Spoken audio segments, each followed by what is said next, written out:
So hi! Welcome and welcome back to my YouTube channel, and for today's tutorial, ituturo ko sa inyo kung paano nga ba mag-share ng profile sa TikTok gamit ang QR code.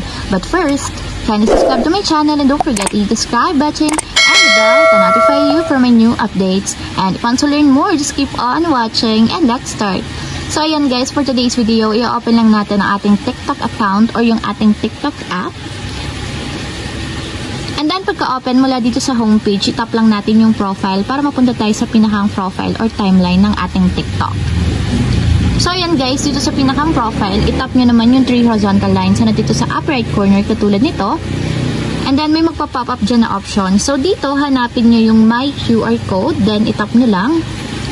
So ayan guys, pagka-tap ng ating QR code, ito na yung pinakang QR code ng ating TikTok profile. So once na in-scan to ng ating Facebook friends, automatic lalabas agad yung ating profile and mabilis lang nilang mahanap yung ating account. Lalong-lalo na kung meron kayong mga kapangalan, medyo mahirap siyang hanapin.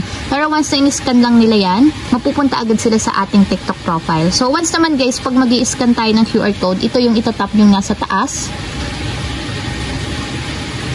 So, i-scan nyo lang din yung QR code. So, for example, guys, isa-save ko to.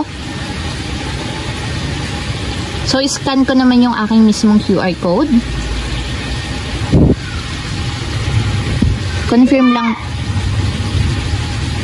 And ayan guys, kung makikita nyo, pagka-scan ng aking QR code, mismong account ko or yung profile ko yung mismong lumabas sa TikTok. So, ayun lang guys, ganoon lang kasimple kung paano nga ba mag-share ng QR code sa ating TikTok. So, makakatulong to guys para mas mapabilis na makita yung ating account sa TikTok. So, ayun lang, ganoon lang kasimple. Sana nakatulong sa inyo. If you have a question, kindly comment down below and don't forget to hit the subscribe button and the bell to notify you for my new updates. And thank you for watching!